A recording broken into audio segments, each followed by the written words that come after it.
Welcome back to class 12 Physics Rotational Dynamics Applications of Uniform Circular Motion. Vehicle along a horizontal circular track. Second, well or wall of death. Third, vehicle on a bank road.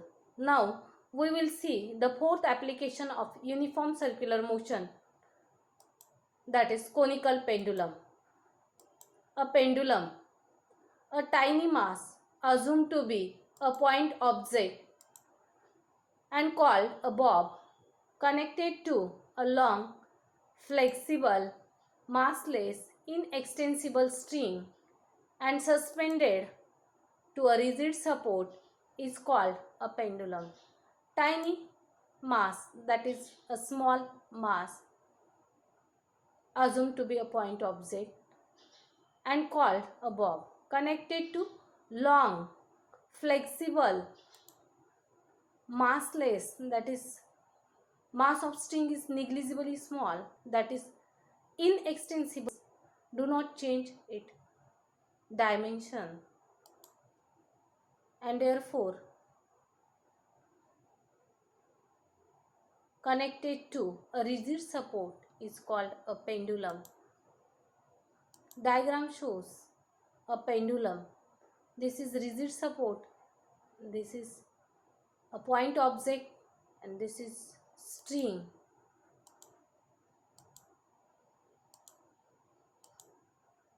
Simple pendulum, that is, if a string is made to oscillate in a single vertical plane, the string is made to oscillate in a single vertical plane, we call it a simple pendulum. This is single vertical plane and this string is made to oscillate in this single vertical plane. We call it a simple pendulum. Conical pendulum. We can also revolve the string in such a way that the string moves along the surface of a right circular cone of vertical axis and the point object performs a uniform horizontal circular motion. In such a case, the system is called a conical pendulum. Now see the diagram of this conical pendulum. This is string and this is a point object. Then point object moves along this horizontal circle and the string describes the cone and this point object describes horizontal circle. Then we call it a conical pendulum. Conical pendulum in inertial frame of reference and in a non-inertial frame of reference. This is diagram of conical pendulum in an inertial frame of reference, and this is diagram of conical pendulum in a non-inertial frame of reference. Now here the point object on which the horizontal tension force is equal to centripetal force.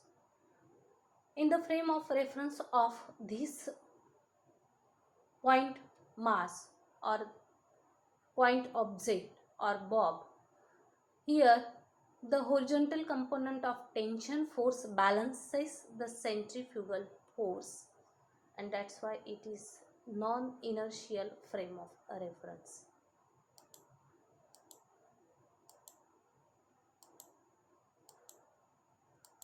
Now the expression for period of a conical pendulum. Now mg be the weight of the bob, m be the mass and g be the gravitational acceleration. Weight of bob is mg. T0 tension in the string. This is T0 tension in the string which is directed towards the rigid support. L be the length of string from A to point B, that is capital L be the length of string. H be the axial height of cone. This is axial height of cone. H is equal to L cos theta here. R, radius of horizontal circle. Here this is R, small r, radius of this horizontal circle. Theta, semi vertical angle of cone. This is theta, that is semi vertical. This is complete cone, and this is half angle, that is semi vertical angle of this cone. Now this horizontal component is equal to the centripetal force, or in non-inertial frame of reference we say that this horizontal component of tension force balances the centrifugal force. Both are having same equation, and that's why period and frequency in both frame of references is the same, and therefore T0 cos theta balances the weight mg. And now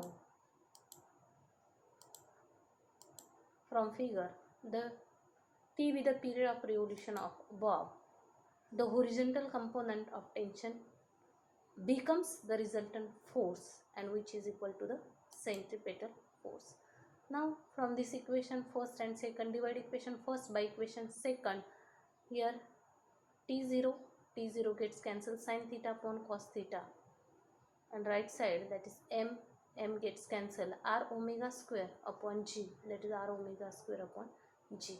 Now this g goes towards the left side, that is g sin theta, and this r goes towards the left side, that is r cos theta, equal to, here omega square remains, and take square root on both sides, that is omega equal to square root of g sin theta upon r cos theta, this complete term in square root, and therefore omega equal to square root of g sin theta upon, put the value of r from figure, that is r equal to L sin theta, and this cos theta is as it is.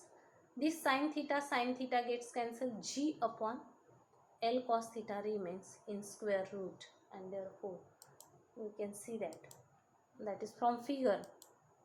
How can we find that r is equal to L sin theta? In this figure, observe, that is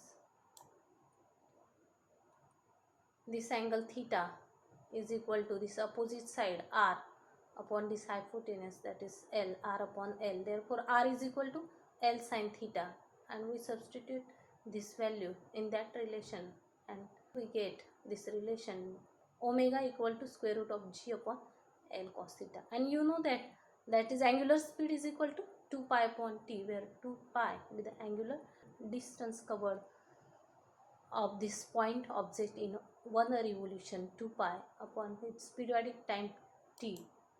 And now formula for the period of conical pendulum, now that is put this value 2 pi upon t in terms of omega here, and therefore square root of g upon L cos theta as it is, and therefore t equal to, this t goes towards this side and this complete term goes towards this left side, that is 2 pi into L cos theta upon g, and this t, rearrange the equation and we will get t equal to 2 pi root of L cos theta upon g, and this is the expression for, or formula for, period of a conical pendulum. Now we will find the frequency of revolution of conical pendulum. Now you know that is the formula for periodic time, and frequency is the reciprocal of period, and take reciprocal of this period, therefore n is equal to 1 upon 2 pi, and reciprocal of this, that is g upon L cos of theta, and therefore observe this equation for period and frequency, that is 2 pi is constant, L is constant because the length is constant, g, gravitational acceleration also constant, and therefore period depends on and frequency depends on this angle theta.